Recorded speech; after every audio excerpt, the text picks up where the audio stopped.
Alô, pessoal, vocês devem estar informados de que a polícia, chefiada por um delegado que foi assessor condecorado do governador petista de Minas Gerais, foi proibida de divulgar os dados da investigação declaradamente para não ajudar o Bolsonaro.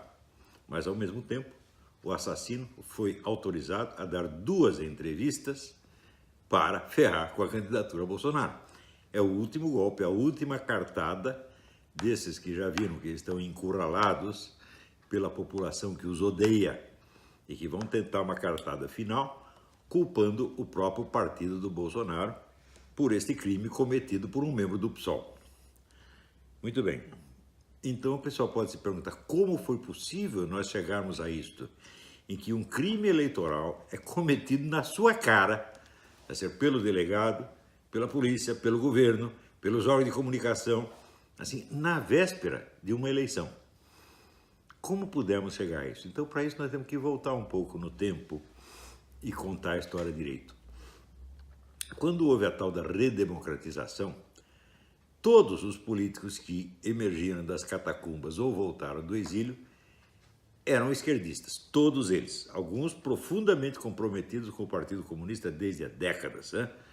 E tinha 2 ou 3 exceções que eram pessoas fraquíssimas, que vieram a compor o tal do PFL, que era um partido nominalmente liberal, mas que sempre procurava mostrar que não era tão direitista assim, sempre tentava dar um showzinho de isentismo, dizendo que era a favor da causa gay, da causa essa, causa aquela outra causa feminista, abortista, etc, etc, para não parecer muito direitista, né? Eu me lembro até que um membro dele, que era o Cláudio Lembo, né? Cláudio Lembo, quando eu o conheci, ele me apresentou aos seus colegas do Mackenzie, dizendo: este é o homem mais direitista do Brasil. E ainda me recomendou: você não pode ser tão direitista assim, você tem que ler um pouco do Evangelho, né?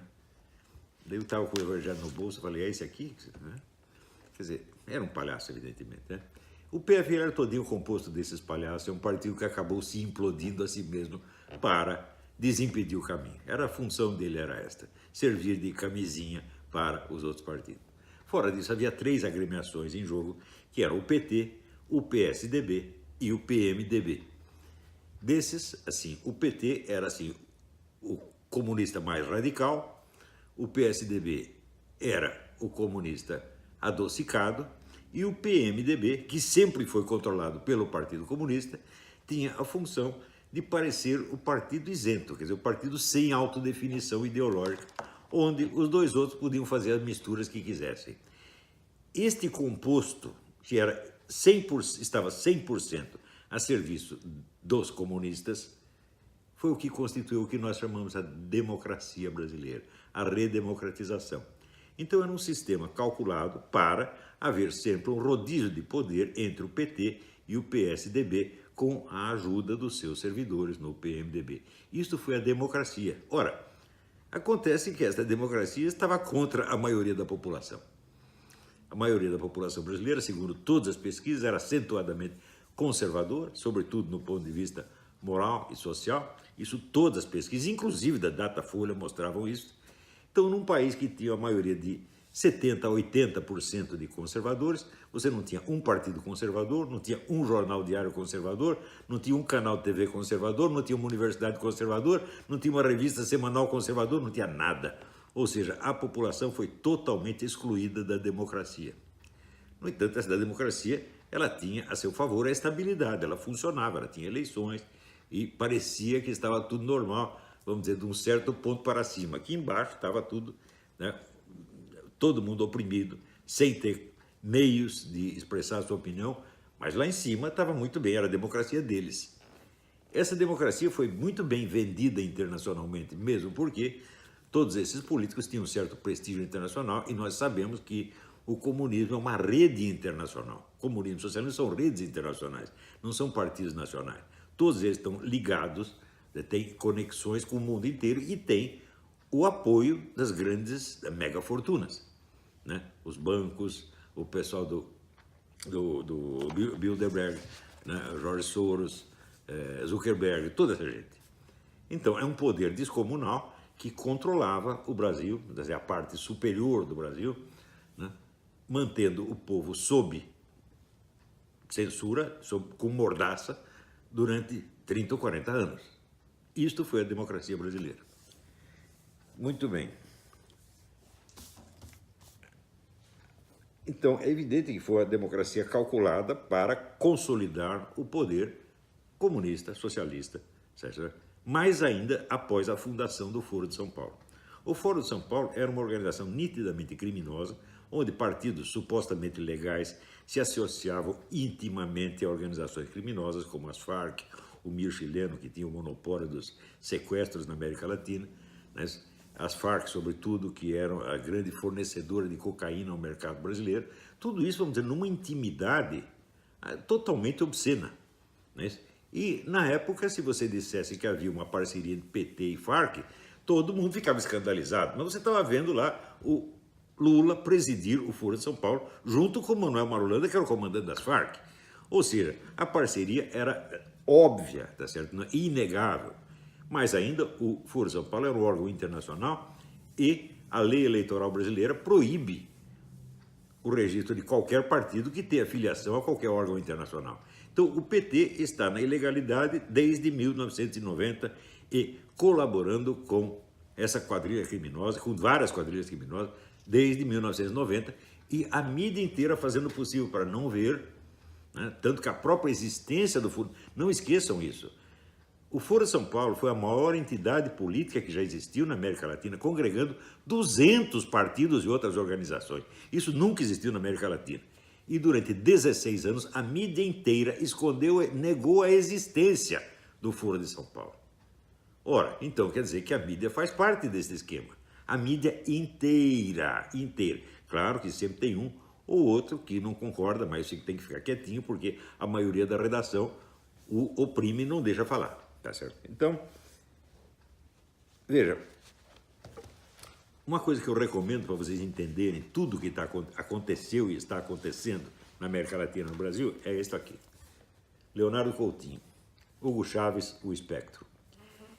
Isso aqui mostra, baseado só em documentos oficiais do começo até o fim, o envolvimento do governo da Venezuela no tempo do Hugo Chávez e agora, narcotráfico, terrorismo no mundo inteiro. Por que a Venezuela foi para o buraco? Por que acabou a economia venezuelana? Porque o Hugo Chávez, que se elegeu prometendo restaurar a economia, destruiu tudo, financiando o terrorismo e narcotráfico no mundo inteiro, com a ajuda do seu Lula e do PT. Então, esta gente está envolvida numa rede criminosa de tamanho descomunal. Tanto que condenaram o Lula por causa de um sítio ou de um apartamento é ridículo, né? Isso aí é a mesma coisa que você condenar o Stalin porque o Stalin peidou, você tá entendendo? A proporção é esta. Quer dizer, estão pegando os crimes pequenos porque os grandes são grandes demais e todo mundo tem medo de mexer nisso. Então, não deixem de ler esse livro. Agora, este camarada aqui, ele era repórter da Veja. E ele conta, eu vou dar aqui só ler 2 linhas, só para você ter ideia de como é que são as coisas.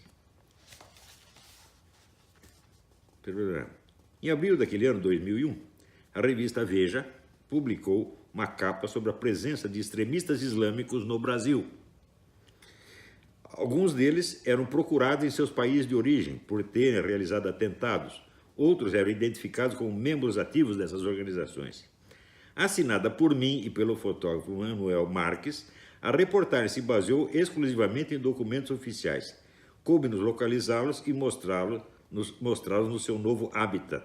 O trabalho provocou 2 efeitos. Levou-me a ser mal falado entre os colegas de redação nas mesas de bar. Esse é um dos efeitos. O outro não interessa. Veja, a classe jornalística é 100% cúmplice desta coisa. São todos criminosos, gente. Não estou brincando.